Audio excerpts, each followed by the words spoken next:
ਤੇ ਵੜਿੰਗ ਇਕੱਠੇ ਬੈਠੇ ਨਜ਼ਰ ਆਏ ਨੇ। ਸਾਬਕਾ ਸੀਐਮ ਚਰਨਜੀਤ ਸਿੰਘ ਚੰਨੀ ਤੇ ਪੰਜਾਬ ਕਾਂਗਰਸ ਦੇ ਪ੍ਰਧਾਨ ਰਾਜਾ ਵੜਿੰਗ ਇਕੱਠੇ ਬੈਠੇ ਇਸ ਮੀਟਿੰਗ ਦੇ ਵਿੱਚ ਨਜ਼ਰ ਆਏ। ਮੀਟਿੰਗ ਤੋਂ ਬਾਅਦ ਸੁਖਜਿੰਦਰ ਸਿੰਘ ਰੰਧਾਵਾ ਦਾ ਵੱਡਾ ਬਿਆਨ ਸਾਹਮਣੇ ਆਇਆ। ਉਹਨਾਂ ਨੇ ਆਖਿਆ ਕਿ ਅਸੀਂ ਸਾਰੇ ਪਹਿਲਾਂ ਵੀ ਇੱਕੋ ਹੀ ਸੀ, ਇੱਕ ਹੀ ਸੀਗੇ ਤੇ ਹੁਣ ਵੀ ਹਾਂ। ਭੁਪੇਸ਼ ਬਘੇਲ ਦੀ ਅਗਵਾਈ ਦੇ ਵਿੱਚ ਕਾਂਗਰਸ ਦੀ ਇਹ ਬੈਠਕ ਹੋਈ। ਅੱਜ ਇਹ ਬੈਠਕ ਹੋਈ।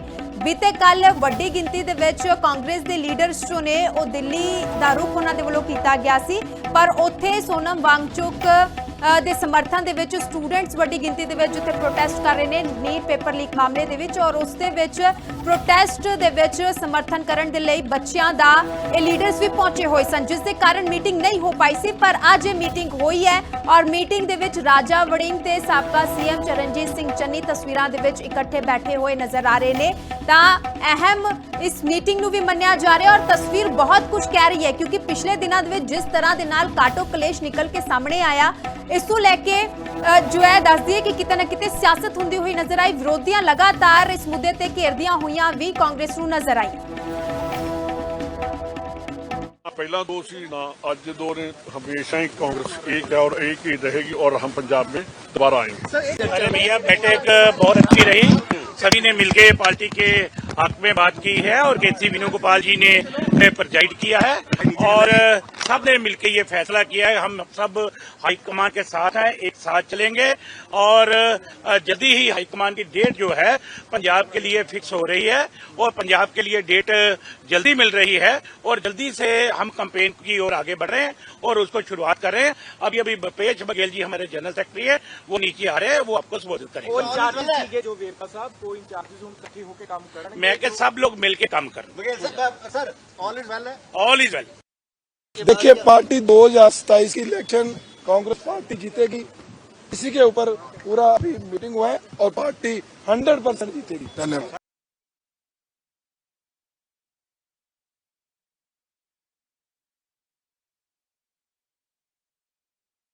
जिस तरीके दे नाल उन्हां दे वल्लों बयान दिता गया कि पार्टी दे विच सब कुछ ठीक है, ऑल इज वेल है, पर इस तस्वीर नूं किस नजरिए दे नाल वेख्या जाए, क्योंकि पिछले दिनां दे विच जिस तरह दे नाल तस्वीर सामने आउंदी है, इस नूं लैके विरोधी धिरां लगातार घेर रहीआं सन। परमिंदर सिंह तेजा न्यूज़ एडिटर मेरे नाल फोन लाइन दे उत्ते जुड़े हुए ने। परमिंदर, जिस तरह दे नाल हुण तस्वीर सामने आ रही है, इस तस्वीर दे की मायने ने कि तस्वीर नूं वेख्या जाए, क्योंकि पिछले दिनां दी जेकर गल कीती जावे तां काटो कलेश जग जाहिर होया सी। बिल्कुल शिक्षा, जेकर कांग्रेस पार्टी के काटो कलेश वाले पूरे एपीसोड की गल करी तो इस विचाले तस्वीरां बहुत कुछ बयान कर गई ने। कहते कि सियासत दे विच हर गल नूं ज़बान तो कहण दी भी लोड़ नहीं हुंदी कि यार तस्वीरां अपने आप दे विच बहुत कुछ दस दिंदियां ने, ते इस तरीके दे नाल तस्वीरां अपने आप दे विच बहुत कुछ बयान कर रही ने। क्योंकि दरअसल दिल्ली दे विच पंजाब कांग्रेस के इंचार्ज भूपेश बघेल की अगवाई दे विच ये मीटिंग हुंदी है ते इन्हां तस्वीरां दे जरिए एक सुनेहा देण दी कोशिश की गई है कि पंजाब कांग्रेस दे विच सब कुछ ऑल इज वेल है, कांग्रेस पार्टी पूरी तरह दे नाल एकजुट है। खास करके जेकर तस्वीर नूं एक होर नज़रिए नाल वेख्या जावे तां तुसीं तस्वीरां दे विच वेखो कि पंजाब कांग्रेस के प्रधान राजा वड़िंग दे बिल्कुल नाल दी सीट ते चरणजीत चन्नी बैठे हुए नजर आ रहे हैं। इस गल का जिक्र असीं इस करके शिक्षा कर रहे हैं क्योंकि दर्शक भी चंगी तरह वाकिफ ने कि जिस तरीके दे नाल 1 जुलाई नूं बकायदा हाईकमान के लैटर जारी किया गया कि राजा वड़िंग ही प्रधान रहणगे, तो उस तो बाद चरणजीत चन्नी धड़े दे वल्लों सीधे तौर पर उसनूं लैके सवाल भी चुक दिते गए। पहला मरिंडा स्थित रिहाइश ते मीटिंग हुंदी है, उत्थे सीधे तौर पर कई आगुआं दे वल्लों मीडिया दे विच भी कह दिता गया कि सानूं राजा वड़िंग की प्रधानगी मंजूर नहीं है। उस तो बाद मोहाली दे विच मीटिंग हुंदी है, उसते भी कई आगू शामिल हुंदे ने, उस दे विच भी सीधे तौर पर ही सुनेहा दिता गया हाईकमान नूं कि सानूं ये फैसला मंजूर नहीं है। हालांकि 5 दिन दे लई भूपेश बघेल पंजाब दे विच आए, वो भी कलेश नूं खत्म करन दे विच कामयाब नहीं हो सके।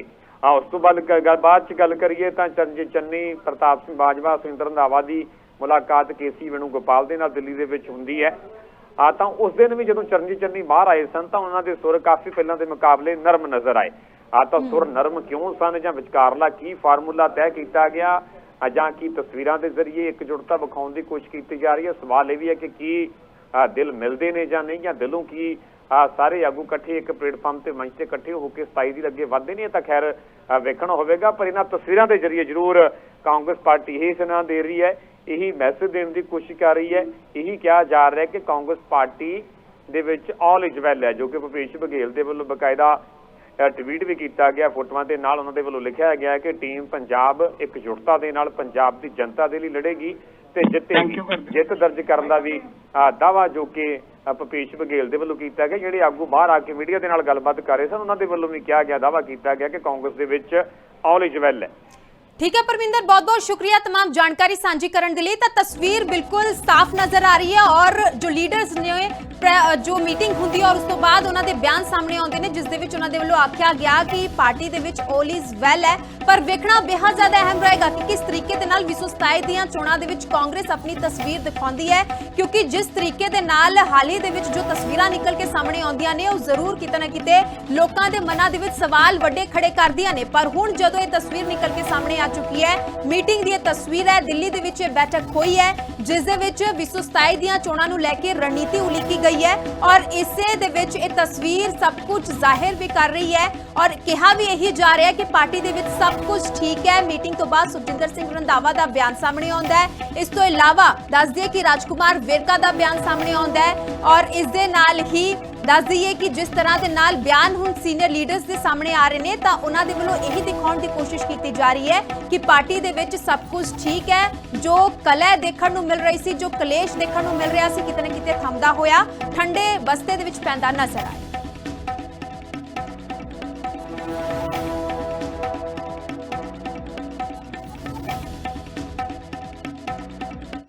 ऐसे है कि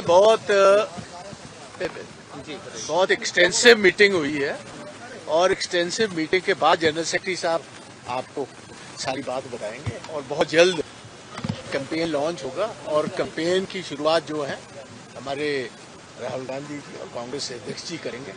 तो ये आज भी मुलाकात हो रही है, कल भी एक्सटेंसिव एक आगे मीटिंग है और मेरा ख्याल आते एक आधे दिन में वो सारी डेट्स और वेन्यू सारा कुछ डिसाइड। कल तजर्बा है कि पंजाब में कांग्रेस वापस आ रही है और झाड़ू को हम जैसे इधर हुआ है नेशनल लेवल पर, इनका एक एक तीला तीला पंजाब वाले चाहते हैं कि इनको वापस दिल्ली पहुंचा दिया जाए झाड़ू वालों, और दिल्ली वाले चाहते हैं इनको देश से बाहर भगा दिया जाए। तो इसलिए कांग्रेस में पंजाब में Congress is going to come back in a very big way and we are all together. और हमने ये सभी ने आज प्रण लिया है कि एक होकर लड़ेंगे और जो हमारे वर्कर्स हैं और पंजाब की जो उम्मीद है कांग्रेस की तरफ से वो पूरी हम उस पर उतरेंगे। सब कुछ सॉर्ट आउट हो गया। चन्नी साहब नाराज थे, रंधावा साहब नाराज, कोई सॉर्ट आउट हो गया। फैमिली में कभी भी कोई नाराज नहीं होता, फैमिली हमेशा इकट्ठी होती है। All is it was already well, it is already well, it will remain well. किसमें जो प्रेजेंटेशन आप दी गई उसमें आप नहीं प्रेजेंटेशन बिल्कुल ठीक है। प्रेजेंटेशन भी यही है कि आते टाइम में लोग चाहते हैं कि इकट्ठे हों और सारे पंजाब में निकले। So we should be basically ये है कि पंजाब में सड़कों पर निकलने की जरूरत है और प्रेजेंट गवर्नमेंट के फेलियर्स और जो एंटी पंजाब पॉलिसीज हैं, एंटी गरीबों की पॉलिसीज हैं, एंटी फार्मर्स की पॉलिसीज हैं और जो बड़े पैमाने पर वहाँ ड्रग का काम है और गैंगस्टर्स का काम है, वो टोटली बेकाबू हो गया थी। तो इसलिए people want to change and we will give that. जो बच्चे जिस तरीके नाल कुट्टे गए दिल्ली दे विच ਉਹਨੂੰ ਕਿਵੇਂ ਦੇਖਦੇ ਹੋ? देखो बहुत मैं समझना अफसोस वाली गल है, ये बच्चे ਜਿਹੜੇ ਨੇ ਆਉਣ ਵਾਲਾ ਫਿਊਚਰ ਨੇ ਇੰਡੀਆ ਦਾ। ਜੇ ਇਹਨਾਂ ਬੱਚਿਆਂ ਦੇ ਸਿਰ ਤੇ ਹੀ ਮੋਦੀ ਸਾਹਿਬ ਆਏ ਸੀ, ਇਹਨਾਂ ਬੱਚਿਆਂ ਦੇ ਸਿਰ ਤੇ ਭਾਜਪਾ ਆਈ ਸੀ 14 ਸਾਲ ਪਹਿਲੇ। ਜੇ ਅਸੀਂ ਆਪਣੇ ਨੌਜਵਾਨ ਬੱਚਿਆਂ ਨਾਲ ਇਹ ਕਰਾਂਗੇ, ਮੇਰਾ ਖਿਆਲ ਬਹੁਤ ਅਨਫੋਰਚੂਨੇਟ ਹੈ। ਇਹ ਬੱਚਿਆਂ ਨਾਲ ਨਹੀਂ ਸੀ ਹੋਣਾ ਚਾਹੀਦਾ। BJP should have heard them earlier and should have addressed their problems. ਤੁਸੀਂ ਵੇਖੋ ਨੀਟ ਵਾਸਤੇ people prepare for months together and hours together in a day, and in spite of that if there is a leakage not once but every single year there's been a leakage और किसी आदमी को भी इस बात की सजा नहीं मिल रही। Education minister who is directly responsible, उनको कह देना चाहिए था आप जाएंगे। और उसके बाद अगर आप ये कहते हो कि इधर जिम्मेवारी कोई नहीं है तो फिर लोगों के पास और रास्ता क्या रहेगा। सर अशोक मित्तल कह रहे हैं क्यों देने इस्तीफा, उन्होंने अपनी जिम्मेदारी बिल्कुल ठीक तरीके ਨਾਲ ਨਿਭਾਈ। ਮਿੱਤਲ ਸਾਹਿਬ ਨੂੰ ਤੇ ਜਿੰਨੀ ਘੱਟ ਗੱਲ ਕਰੀ ਉਨੀ ਚੰਗੀ ਉਹਨਾਂ ਨੂੰ। ਮਿੱਤਲ ਸਾਹਿਬ ਤੇ ਹੁਣੇ ਆਪ ਤੋਂ ਬੀਜੇਪੀ ਚ ਆਏ ਨੇ ਤੇ ਬੀਜੇਪੀ ਤੋਂ ਅਗਲੇ ਪਾਸੇ ਕਦੋਂ ਕਿੱਥੇ ਜਾਂਦੇ ਨੇ ਉਹ ਤੇ ਹੁਣ ਟਾਈਮ ਹੀ ਦੱਸੇਗਾ। ਸੋ ਇਸ ਗੱਲ ਕਨ आई डोंट वांट टू से बट जो भी मित्तल साहब। आज कमेटी गठन होने के बाद पहली मीटिंग हुई और सोनू गोलू जी ने प्रेजेंटेशन दिया और दूसरी बात यह है कि हमें खुशी है कि उस बैठक में किसी वेणुगोपाल जी भी आया और उन्होंने मार्गदर्शन किया और ये तय हुआ है कि अब हमको जो चुनाव अभियान है उसकी शुरुआत करना है और इसके लिए हाईकमान से हम लोग समय लेंगे, खासकर राहुल जी और खड़गे साहब और प्रियंका जी का, और वो कब कब समय देंगे हमें उसके हिसाब से चुनाव अभियान की शुरुआत होगी। तो एक बड़ी दोनों ऑप्शन हमारे पास है, बस यात्रा भी है और सभा भी है। तो सभा के साथ यात्रा करना है या फिर पहले रैलियां कर लें फिर यात्रा करना है। तो ये डिस्कशन हम लोगों के बीच हुई है और आगे आने वाले दिनों में फिर हम लोग बैठेंगे, तो लगातार बैठ के होंगी। साहब टेंटेटिव कब, अगले महीने ये ना अगले महीने नहीं, इसी महीने हम लोग कोशिश कर रहे हैं कि हम राहुल जी की जो व्यस्तता है उसको देखते हुए, क्योंकि पार्लियामेंट भी चल रहा है, उसकी व्यस्तता देख के उसे समय लेके खड़गे साहब से भी और राहुल जी से समय लेके कल भी बैठक है। जब प्रेजेंटेशन दिया जाता है तो सभी बहुत सारी बातें होती है और वो इंटरनल मामला होता है ना, और उसको सार्वजनिक नहीं किया जाता। बगैर सब ये सवाल तो लेकिन पूछेंगे कि जो लोग कथित रूप से नाराज थे वो सब अब ऑन बोर्ड हैं, सब कुछ सॉर्ट हो गया है, पंजाब कांग्रेस में ऑल टुगेदर है, ऑल इज वेल है, या अभी भी कहीं से कोई लीकेज है? देखिए, लीकेज वाली बात तो है ही नहीं। कांग्रेस में लोग जुड़ रहे हैं, कांग्रेस की ताकत बढ़ रही है। आम आदमी पार्टी के सरकार से लोग नाखुश हैं और पूरा पंजाब है वो कांग्रेस की तरफ देख रही है। मीटिंग आज हुई और डिस्कशन हुआ कि कैसे हमें आगे कैंपेन को लेकर जाना है, किस तरीके से लड़ाई लड़नी है।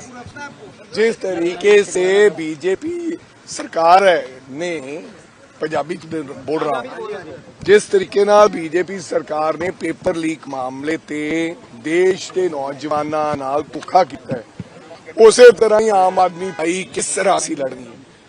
और आम आदमी पार्टी का जिहड़ा दोहरा चेहरा है, जिहड़ा गुजरात समझौता है जिहड़ा केजरीवाल साहब ने किया है, भगवंत मान ने किया, वो नंगा करना है। गुजरात समझौता है कि उत्थे तुसीं इलैक्शन लड़ो, साडी मदद करो, ते बीजेपी तुहाडी आम आदमी पार्टी की जानी असीं मदद पंजाब च करांगे। सो ये तमाम गल्लां ते कैंपेन नूं लैके डिस्कस होया। मैं तुहानूं हमेशा कहा है, तुसीं हमेशा गल नूं ट्विस्ट कर देने हो। नाराजगियां परिवार दे विच, घर विच माड़ियां मोटियां ऊंच नीच चलदी रहिंदी है, लेकिन ये तमाम लीडर, चाहे वो चन्नी साहब है, चाहे वो रंधावा साहब है, चाहे वो बाजवा साहब है, चाहे कोई भी लीडर है, जिन्हें भी अज आए सी अज नहीं आए, वो राजे वड़िंग दे सिर दा ताज है, क्योंकि इन्हां दे करके ही राजा वड़िंग इत्थों तक पहुंचिया है। सो ये सारे सत्कारयोग लीडर परिवार कई बारी तुसीं माड़ा मोटा एक दो दिन वास्ते इधर उधर दूर हो जाते हो, लेकिन परिवार तो कदे टुटिया नहीं जा सकता। ऑल इज वेल तां तुसीं हुण ऑल इज वेल विखाओ। मेरी बेनती आ, ये ना होवे कि झाड़ू तुहाडे गले ते फेर गुੱਠਾ रखदे, तुसीं बंदे चंगे हो, वो कवे झाड़ू तुहाडे गले ते गुੱਠਾ रखदे कि कांग्रेस नूं ऑल इज वेल नहीं विखाउणा। मैं कहता कि कांग्रेस दे सारे लीडर इकट्ठे है,